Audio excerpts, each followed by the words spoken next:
e até chegar nesse trabalho, que é uma série que eu me propus a fazer algo como 20, e eu consegui fazer 5, sendo avidamente cobrada para fazer mais, mas eu bati no meu teto, no meu limite do que é ser contida. Eu que adoro de falar de contenção e liberdade, adoro falar que a liberdade é interna. Na hora em que eu não tenho espaço para onde fugir, eu fui ficando realmente angustiada de trabalhar numa superfície tão pequena. Isso porque, com a questão da dualidade, ela tem dois lados. Os cubos todos eu fiz esse rebaixo e eu tenho duas superfícies, não estão terminados. Eu tenho duas superfícies como se eu pudesse sair pelo Japão. Sabe aquela coisa de criança? Se eu cavar bastante, eu consigo sair no Japão? Isso sempre me fascinou. Então eu acho que é isso. Eu sempre quis sair, tá pequeno, então eu quero sair pelas costas. Mas ainda assim foi um desafio grande. Ele tá na minha lista de projetos a serem concluídos e eu não sei se será. E aí tem um pouco maior, que aí é só uma superfície, e que esse foi concluído, que são espaços que eles estavam inundados. Essa sensação de inundamento em espaços contíguos também apareceu muito forte recentemente, do quanto a gente aguenta a gente mesmo em contenção, né? Eu sempre uso esse exemplo, vou usar aqui mais uma vez, talvez alguns de vocês não tenham ouvido, que é a questão da cela. A punição que a gente tem na sociedade para um presidiário é a cela solitária, né? Só que não deveria ser permitido matar a pessoa.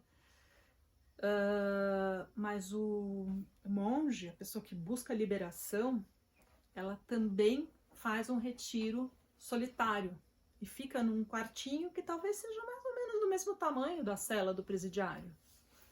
E tem aquela história linda daquela monja que ficou anos e anos numa caverna sozinha. E é uma pessoa incrível. Então como é que é isso? Quer dizer, o espaço ele nos e essas são as investigações de superfície para mim, muito fortes, muito presentes. Que eu tive esse encontro muito forte nesse período de pandemia. Mesmo que eu não tenha que viver pessoalmente, né, contida, porque aqui a gente tem uma área vastíssima, qualquer forma de limitação, até de não poder ir à cidade e encontrar os amigos. Não é... Qualquer forma de contenção é problemática. Então, como é que a gente olha para a contenção? No mesmo exemplo que eu gosto muito das tradições de caminhos espirituais e de punição. Que esses dois extremos sempre se encontram. Quer dizer, o monge que se priva de sexo, o celibatário, o padre, idealmente, né? E aquele que é privado, sei lá, tem que pagar uma multa, ou que fez cometeu algum tipo de punição. E os resultados disso são não fruto, na minha observação, da ação em si, mas da intenção, da aspiração. E é com isso que eu volto para o trabalho. Como é que se pinta a aspiração?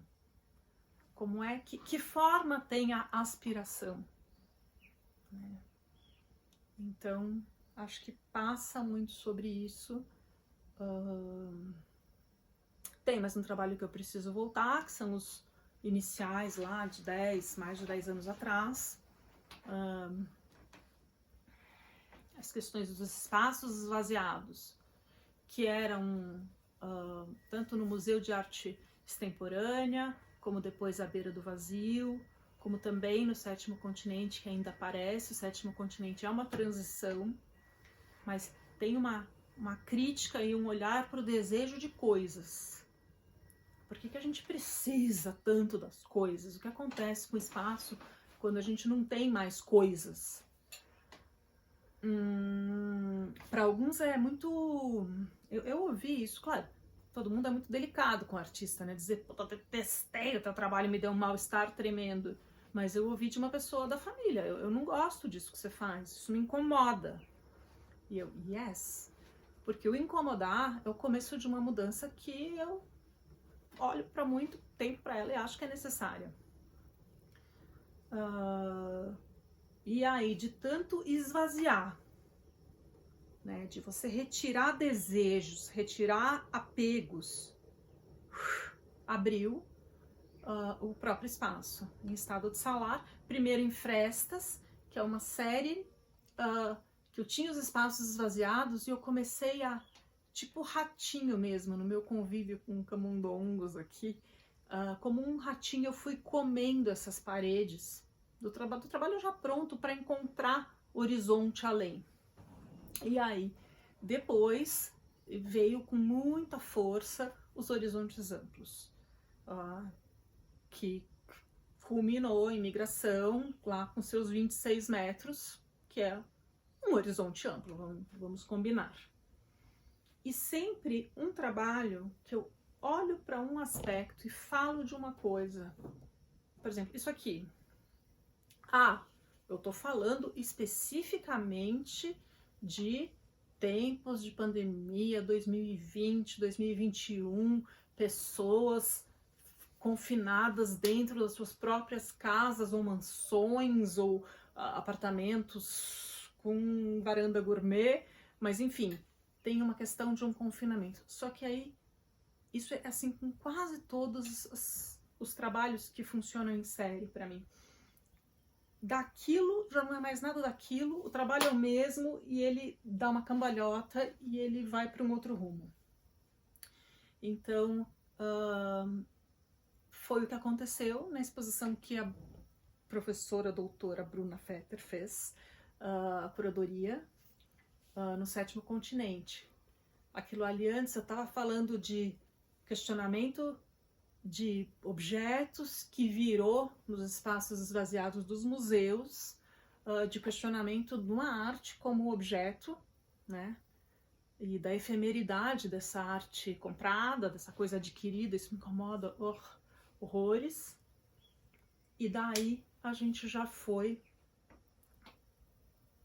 para o tempo que passa no próprio trabalho Sétimo Continente, que é de papel de arroz, e desse tempo que passa e vai fragmentando tudo e ao mesmo tempo tem um contínuo, sempre os dois extremos.